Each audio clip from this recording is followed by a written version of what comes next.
ಇನ್ನು ಮಂಡ್ಯದಲ್ಲಿ ಟ್ರಾಫಿಕ್ ಪೊಲೀಸರ ನಿರ್ಲಕ್ಷ್ಯಕ್ಕೆ ಮಗು ಬಲಿಯಾಗಿತ್ತಲ್ಲ ವಿಚಾರದಲ್ಲಿ ಒಂದಿಷ್ಟು ಬೆಳವಣಿಗೆ.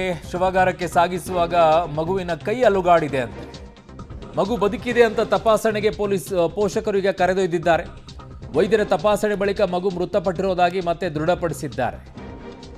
ಮಂಡ್ಯದಲ್ಲಿ ಟ್ರಾಫಿಕ್ ಪೊಲೀಸರ ನಿರ್ಲಕ್ಷ್ಯಕ್ಕೆ ಮಗು ಬಲಿಯಾಗಿರುವಂಥ ವಿಚಾರ.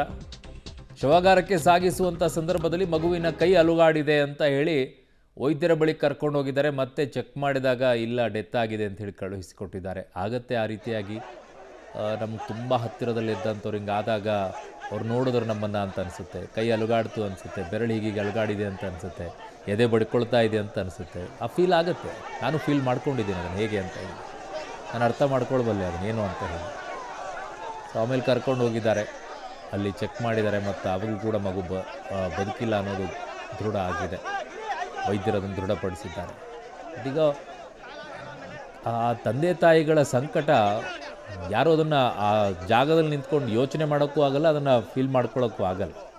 ಅವ್ರಿಗೆ ಮಾತ್ರ ಗೊತ್ತದ್ರ ಪರಿಸ್ಥಿತಿ ಹೇಗೆ ಏನು ಅಂತೇಳಿ, ಎಷ್ಟು ಕಷ್ಟಪಟ್ಟಿರ್ತಾರೆ, ಅದನ್ನು ಬೆಳೆಸೋಕ್ಕೆ ಹೆಂಗೆ ಒದ್ದಾಡಿರ್ತಾರೆ, ಅದ್ರ ಮೇಲೆ ಹೇಗೆ ಜೀವ ಇಟ್ಕೊಂಡಿರ್ತಾರೆ, ಅದ್ರ ಜೊತೆಗೆ ಆ ನಂಟು ಹೇಗಿರುತ್ತೆ. ಆ ಸಮಯ ಇದೆ ಅಲ್ರಿ, 2 ವರ್ಷದ್ದು 3 ವರ್ಷದ್ದು, ಎಷ್ಟು ನೆನಪಲ್ಲಿ ಉಳ್ಕೊಳ್ಳುತ್ತೆ. ನೀವು ಎಷ್ಟೇ ಮಕ್ಕಳು ದೊಡ್ಡವರಾದರೂ ಕೂಡ ನಿಮಗೆ ನೆನಪು ಬರೋದೇ ಅದು ಚಿಕ್ಕವರಿದ್ದಾದಂಥ ಸಂದರ್ಭದಲ್ಲಿ ಆ ತುಂಟಾಟಗಳು, ಆ ತೊದಲು ನುಡಿಗಳು, ಆ ಮಾತುಗಳು, ಅವು ನೆನಪಿಗೆ ಬರುತ್ತೆ. ಅದೇ ಆ ಸಂದರ್ಭದ ಈ ನೆನಪುಗಳಿದೆಯಲ್ಲ, ಅದು ಕೊನೆಯವರೆಗೂ ಕೂಡ ಅವರನ್ನು ಕಾಡುತ್ತೆ.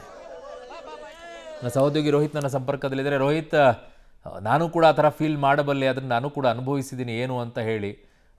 ಆ ಥರ ಕರ್ಕೊಂಡು ಹೋಗುವಂಥ ಟೈಮಲ್ಲಿ ಕೈ ಅಲುಗಾಡ್ತು, ಬೆರಳುಗಳು ಅಲುಗಾಡಿತ್ತು ಅಂತ ಹೇಳಿ. ಸೊ ಏನು ಹೇಳ್ತಾರೆ ಆ ಪೋಷಕರು? ನಿಜವಾಗ್ಲೂ ಕೂಡ ಆಯ್ತಾ, ಬೀಟ್ ಏನಾದರೂ ಆಯ್ತಾ ಅಂತ?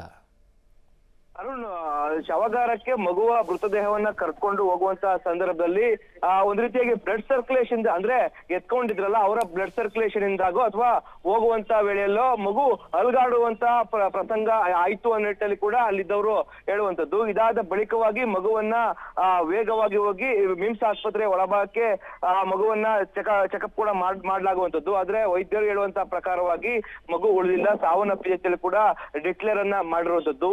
ಹೀಗಾಗಿ ಮಗುವನ್ನ ಏನು ಶವಗಾರಕ್ಕೆ ಕೊಂಡೊಯ್ಯುವಂತ ಪ್ರಕ್ರಿಯೆಗಳು ಕೂಡ ಇದೀಗ ಆಗ್ತಾ ಇರುವಂತದ್ದು. ಒಂದ್ ರೀತಿಯಾಗಿ ಮಗು ಬದುಕ್ತು ನಿಟ್ಟಿನಲ್ಲಿ ಎಲ್ಲರೂ ಕೂಡ ಆಶ್ಚರ್ಯ ಆಯ್ತು, ಜೊತೆಗೆ ಸಂತೋಷವೂ ಸಹ ಆಗ್ತಾ ಇತ್ತು. ಆದ್ರೆ ವೈದ್ಯರ ತಪಾಸಣೆ ಬಳಿಕವಾಗಿ ಎಂದಿನಂತೆ ಪೋಷಕರ ಆಕ್ರಂದನ ಆಗ್ಬೋದು, ಮತ್ತೆ ಸಾರ್ವಜನಿಕರು ಕೂಡ ಒಂದ್ ರೀತಿಯಾಗಿ ಸಂತಾಪ ವ್ಯಕ್ತಪಡಿಸುವಂತ ಕೆಲಸಗಳು ಕೂಡ ಇದೀಗ ಆಗ್ತಾ ಇರುವಂತದ್ದು. ಓಕೆ ರೋಹಿತ್, ಬಟ್ ರೋಹಿತ್, ಅದನ್ನು ಮುಂಚಿತವಾಗಿಯೇ ತಪಾಸಣೆ ಮಾಡುವಂಥ ಸಂದರ್ಭದಲ್ಲಿ ಗೊತ್ತಾಗಲಿಲ್ವಾ? ಅಥವಾ CPR ಏನಾದರೂ ಚೆಕ್ ಮಾಡಿಸಿದ್ರಾ? ಏನಾದರೂ ಪೆಟ್ಟಾಗಿತ್ತಾ? ತುಂಬ ತಲೆಯಿಂದ ರಕ್ತ ಏನಾದರೂ ಸ್ರಾವವಾಗಿತ್ತಾ? ಹೇಗೆ ರೋಹಿತ್? ಅರುಣ್, ಅಪಘಾತ ಅಂದ್ರೆ ಮಗು ನೇರವಾಗಿ ಏನು ರಸ್ತೆಗೆ ಬಿದ್ದಂತ ಸಂದರ್ಭದಲ್ಲಿ ಬಲವಾಗಿ ತಲೆಗೆ ಪೆಟ್ಟು ಬಿದ್ದಿದೆ, ಜೊತೆಗೆ ತೀವ್ರವಾದಂತ ರಕ್ತಸ್ರಾವ ಕೂಡ ಸ್ಥಳದಲ್ಲೇ ಆಗಿರುವಂತದ್ದು.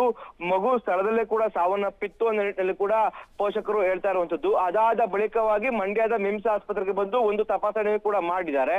ಆದ್ರೆ ಮಗು ಸಾವನ್ನಪ್ಪಿದೆ ಅಂತೇಳಿ ಕೂಡ ಏನು ವೈದ್ಯರು ಹೇಳಿದಂತ ಪ್ರಕಾರವಾಗಿ ಮತ್ತೆ ಮಗುವ ಶವವನ್ನ ರಸ್ತೆಯಲ್ಲಿಟ್ಟು ಪ್ರತಿಭಟನೆ ಮಾಡಿರುವಂತದ್ದು. ಆದಾಗ್ಯೂ ಕೂಡ ಈ ರೀತಿಯಾದಂತ ಪವಾಡ ಆಯ್ತು ಅನ್ನೋ ನಿಟ್ಟಿನಲ್ಲಿ ಕೂಡ ಒಂದ್ ರೀತಿಯಾಗಿ ಸಂತಸ ಇತ್ತು. ಆದ್ರೆ ಇದೀಗ ಮಗು ಮತ್ತೆ ಸಾವನ್ನಪ್ಪಿದೆ ಅನ್ನೋ ಒಂದು ಸುದ್ದಿ ಮತ್ತೆ ಸಿಡಿಲು ಬಡದಂತೆ ಅವ್ರಿಗೆ ಆಗಿರುವಂತದ್ದು. ಒಂದ್ ರೀತಿಯಾಗಿ ಪವಾಡ ಸದೃಶ್ಯ ಆಗ್ಬೋದು ಅನ್ನೋ ಕೂಡ ನಿರೀಕ್ಷೆ ಕೂಡ ಒಂದು ಸಾರ್ವಜನಿಕರಲ್ಲೂ ಕೂಡ ಇತ್ತು.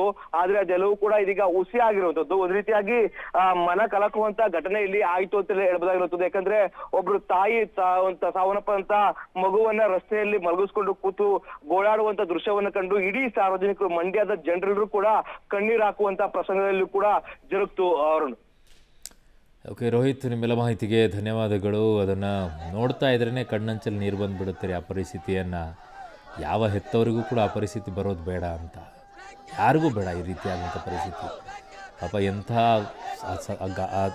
ಆ ಸಮಯವನ್ನು ಅವ್ರು ಕಳೀತಾ ಇದ್ದಾರೆ ಅಂತ ಹೇಳಿ.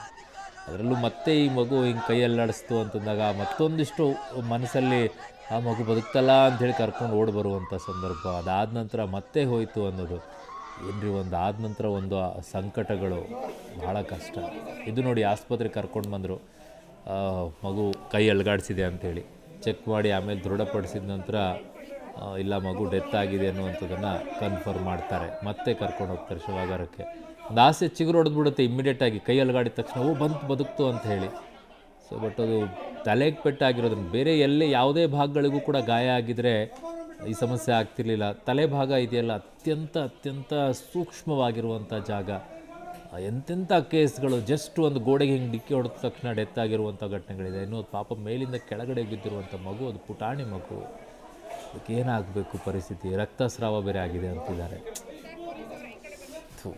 ಆ ಪೊಲೀಸರಿಗಾದರೂ ಒಂದು ನೆನಪಾಗಲ್ವೇನ್ರಿ? ಇನ್ನು ಇಂಥವೆಷ್ಟು ನೋಡಿರ್ತಾವೇನೋ ಪಾಪ ಅವ್ರಿಗೇನು ಗೊತ್ತಾಗ್ಬೇಕು ಬಿಡಿ. ಎಷ್ಟೆಷ್ಟು ಹೆಣಗಳನ್ನು ನೋಡ್ಬಿಟ್ಟಿರ್ತಾರೆ ಅವ್ರಿಗೆ. ಇವು ಯಾವುದು ಅದರಲ್ಲೊಂದು ಲೆಕ್ಕ ಅವ್ರಿಗಷ್ಟೇ. ಮನುಷ್ಯತ್ವ ಇದ್ದಿದ್ರೆ ಹಿಂಗೆ ಯಾಕೆ ಆಡ್ತಾಯಿದ್ರು?